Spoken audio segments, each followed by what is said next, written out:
Hello, we are Carolina Biological Supply Company. Welcome to our session, Carolina Kits 3D Facilitating STEM Best Practices. While unfortunately this can't be in person, we're excited to have you here and to share our presentation. In our presentation today, we'll go through 3 activities from our Carolina Kits 3D line, one from biology, chemistry, and earth and space science. We'll discuss the STEM best practices addressed by each activity. And as we go through the activities today, you will learn about the 3 different iterations we have of our Carolina Kits 3D, the primary difference being how the topics are addressed, whether it's through a more digital or a more hands-on investigation approach. All of our 3D kit lines were developed with the help of expert teachers. Not only is our development staff comprised almost entirely of former teachers, but we've also had experienced teachers outside of Carolina work with us and review the materials and content of each set of investigations. Our investigations are phenomenon-based.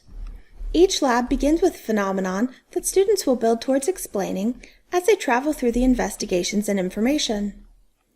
They will return to the phenomenon as they progress, showing their growth over time. With a full set of labs covering the span of a traditional biology, chemistry, or earth and space science course, these investigations were designed to support the core of science instruction, both the knowledge and the skills. Because of this, these labs can be used to enhance any textbook or resource you may be using. Today we're going to start with biology. The first activity comes from our kit, Group Behavior and Social Insects. In conducting this activity, students work on the STEM best practice of designing the experiment. This kit also builds towards the Texas Essential Knowledge and Skills, as well as the Science and Engineering Practice, Disciplinary Core Idea, and Cross-Cutting Concept associated with the Next Generation Science Standards, as shown here. Let's take a look at the first termite investigation. We'll start with an introductory video. Let's begin part 1. In this assay, we will create a unique maze pattern out of beads within our choice chamber. This maze will lead to a pile of wood and paper from the termite colony. This pile is appealing to termites and serves as the reward at the end of the maze. Your goals are to observe and describe the behaviors exhibited by termites and record how long it takes each to complete the maze. If a termite does not reach the end of the maze after 10 minutes, that trial will be ended. Now it's your turn. We will take a look at Trial 3 of this part of the investigation. An on-screen timer will be provided for you that shows actual time. However, for the purposes of this presentation, the video has been increased in speed. Make note of the termite's behavior and how long it takes the termite to find the reward.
Let's now begin part 2 of the investigation. Again, we will observe and document termite behaviors over time. During these assays, however, we will observe the effect of a pen-drawn path to the reward. At the completion of this portion of the investigation, you will work with other members of your class to develop several hypotheses regarding your observations. Now we will begin our trials. As in part 1, start your timer as soon as the cup is lifted from the termite. Timers should be stopped once the termite reaches the reward, up to a maximum of 10 minutes.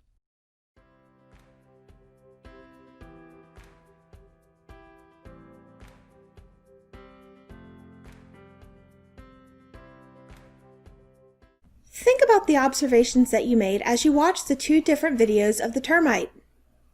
How did the two setups differ from one another? How did your observations differ for the two setups? What questions might you or your students ask after making these observations? What hypothesis might you or your students want to test? How would you design an experiment to test your hypothesis? Next, we'll move into a chemistry activity. This comes from our kit, Patterns in Electrons and Chemical Bonds. In conducting this activity, students work on the STEM best practice of integrating thinking from simple to complex. This kit also builds towards the Texas Essential Knowledge and Skills, as well as the Science and Engineering Practice, Disciplinary Core Idea, and Cross-Cutting Concept associated with the Next Generation Science Standards, as shown here. In this set of investigations, Activity 1 asks students to complete electron configurations using the Aufbau mat and small manipulatives to represent electrons and their spin. Each block represents an electron, with white blocks representing one spin and brown blocks representing the other. The mat provides a template of the available energy and sublevels in an atom. As you don't have the materials for this activity with you, we're going to reverse the process by giving you an electron configuration and asking you to identify the element. Which two elements are shown here? Which elements did you get? What technique did you use to identify them? People who are already familiar with the arrangement of the periodic table might look at the highest energy level and identify the element based on that alone. Others might count the number of electrons and look for the corresponding element. Regardless of the technique used, you should see that fluorine is the first element and lithium is the second element. Did you identify the same elements? Let's try another set. Try to identify these two elements. Which elements are these? If you got magnesium for the first element and oxygen for the second one, you're right.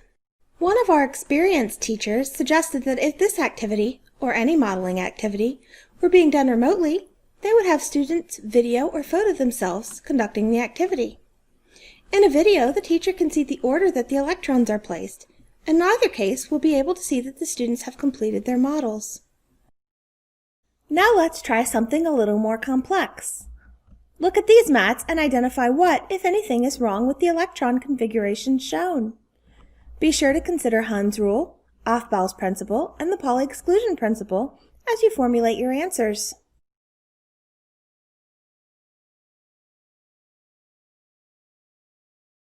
What did you all see? In the first electron configuration, there is an error in the 2p sublevel. It violates Hund's rule, which says that in a sublevel, there will be one electron per orbital spinning in the same direction before any orbital gets a second electron. The second electron configuration has errors in the 1s, 2s, and 2p energy levels. It violates Aufbau's principle that lower electron energy levels must fill first. The last electron configuration has errors in the 1s, 2p, and 3s energy levels. It violates Pauli's exclusion principle, which says that there should be one pair of electrons per orbital spinning in opposite directions, and Aufbau's principle that lower energy levels should fill before higher energy levels. There are also too many electrons in the 3s energy level. Finally, we'll take a look at investigations from Earth and Space Science. This comes from our kit, Coevolution of Earth Systems.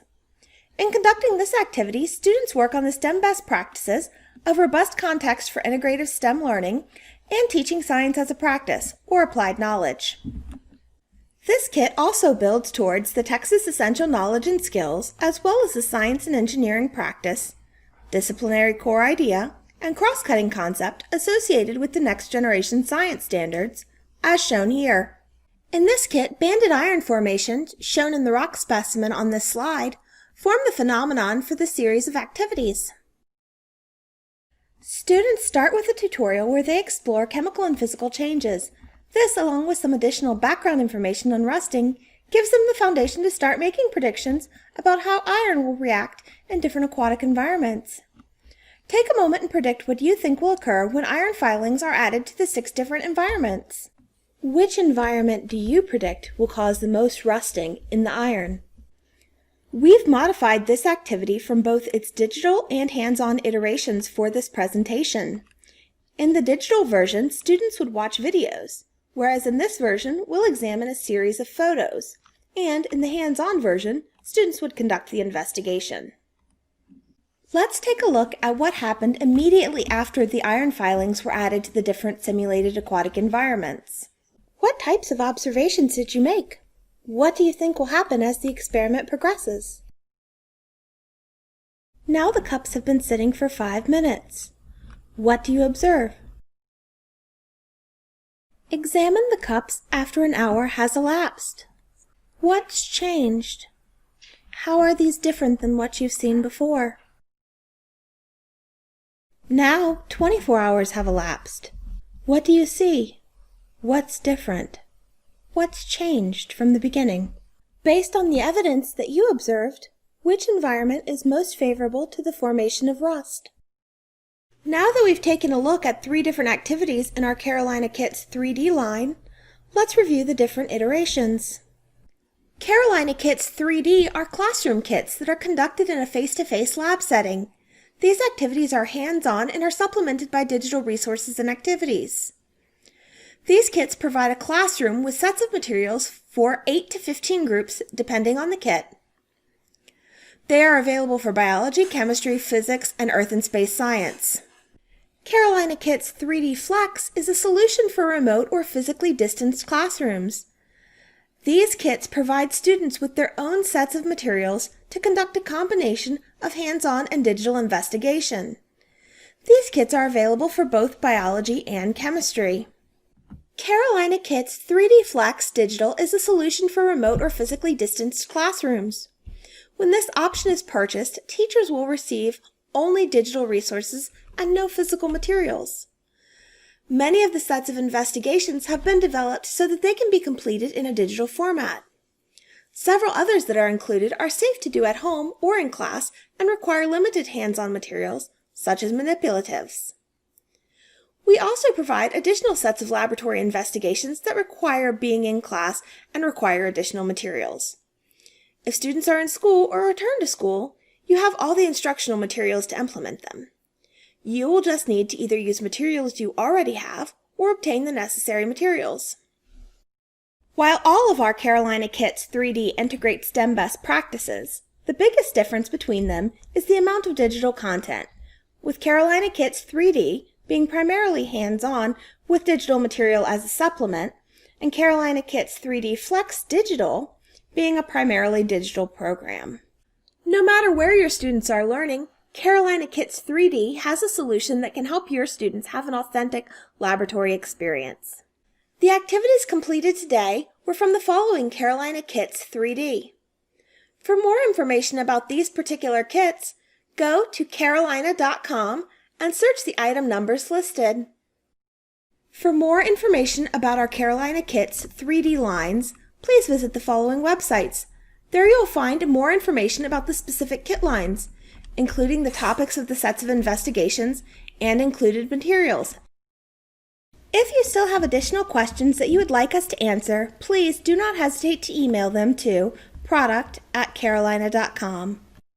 Thank you so much for taking time out of your day to spend with us.